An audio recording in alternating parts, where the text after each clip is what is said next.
ligeira vai indo para o Egito, os ídolos do Egito estremecerão diante dele, e o coração dos egípcios se deitará dentro deles, porque farei com que os egípcios se levantem contra egípcios, e cada um lutará contra o seu irmão, e cada um contra o seu próximo, cidade contra cidade, reino contra reino. O espírito dos egípcios irá esmorecer dentro deles, e eu farei com que os planos deles fracassem. Eles consultarão os seus ídolos, encantadores, médiuns e feiticeiros. Entregarei os egípcios nas mãos de um Senhor cruel, e um rei feroz os dominará, diz o Senhor dos exércitos. As águas do mar baixarão, e o rio Nilo se tornará seco e árido. Os canais exalarão mau cheiro, e os braços do Nilo diminuirão até secar.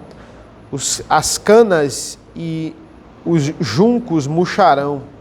A relva que está junto ao Nilo, junto às suas margens, e tudo o que foi semeado, junto dele secarão. Serão levados pelo vento e desaparecerão.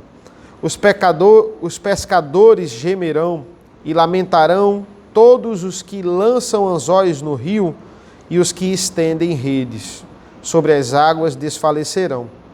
Os que trabalham em linho fino e os que tecem pano de algodão ficarão decepcionados.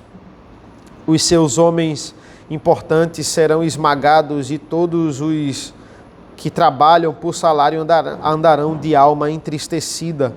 Na verdade, os príncipes de Zoan não têm juízo. Os sábios conselheiros de Faraó dão conselhos estúpidos. Como vocês podem dizer ao Faraó: sou filho de sábios, filhos de antigos reis? Onde estão agora os seus sábios? Que eles agora lhe anunciam ou informam que o Senhor dos exércitos determinou contra o Egito. Os príncipes de Zoan perderam o juízo, e os príncipes de Mênfis estão enganados. Os que são a pedra de esquina das suas tribos estão levando o Egito a andar errante. O Senhor derramou no coração deles um espírito de confusão. Eles fizeram o Egito andar errante em toda a sua obra, como o bêbado quando escorrega no seu próprio vômito.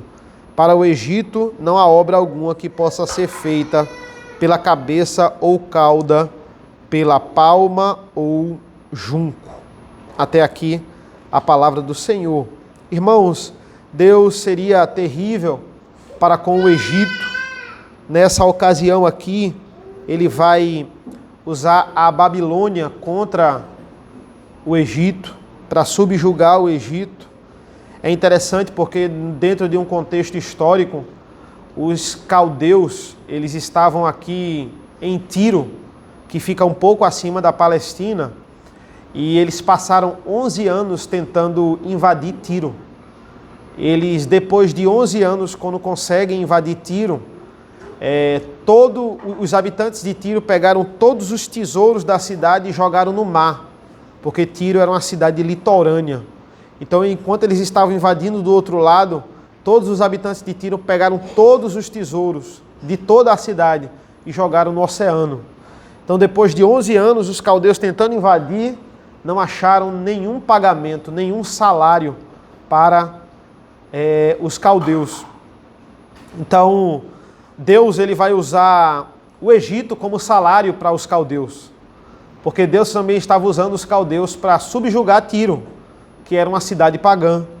Então ele vai colocar no coração de Nabucodonosor.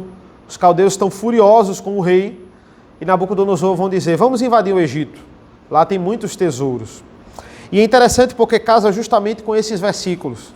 O versículo 2 ele vai dizer: olha, aqui eu vou fazer egípcio contra egípcio, cidade contra cidade. Era justamente o que estava acontecendo quando os caldeus invadiram o Egito. Uma grande guerra civil. Eles estavam um contra o outro. E toda vez que uma grande civilização ou um grande império está um contra o outro, ele obrigatoriamente enfraquece. Foi assim que a Grécia caiu, Roma, Babilônia, Assíria, Egito. guerra civil contribui para a ruína. Quando estamos divididos por dentro, nós temos mais chance de sermos atacados para fora. Então, todos os grandes tesouros do Egito foram levados pelos caldeus. E foi assim que o Egito caiu pelo Império Babilônico. Se a gente observar aqui, é interessante como Deus, literalmente, ele zomba dos sábios do Egito.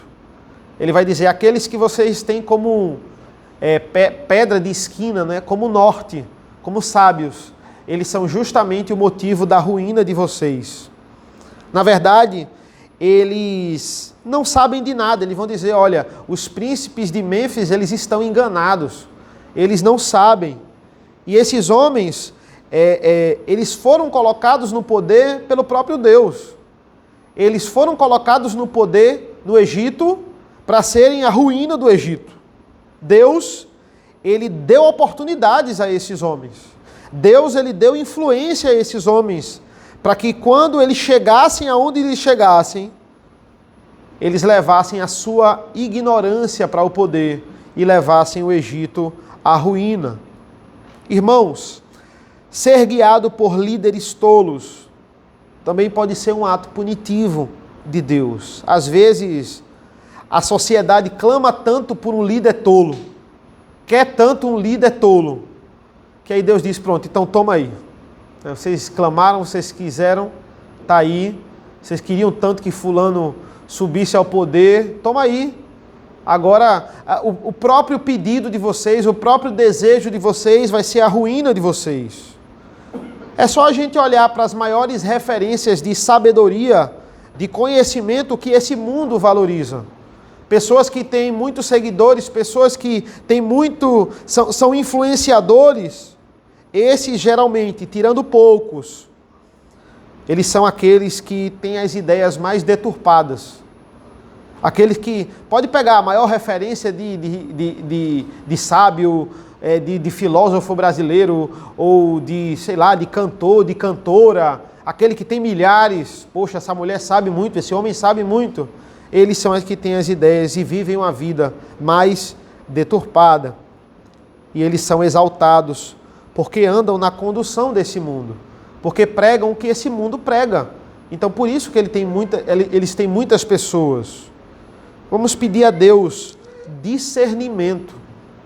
Não existe nada melhor do que você ter o discernimento de entender a palavra de Deus e aplicar isso, seja na família, seja na política, seja na sociedade.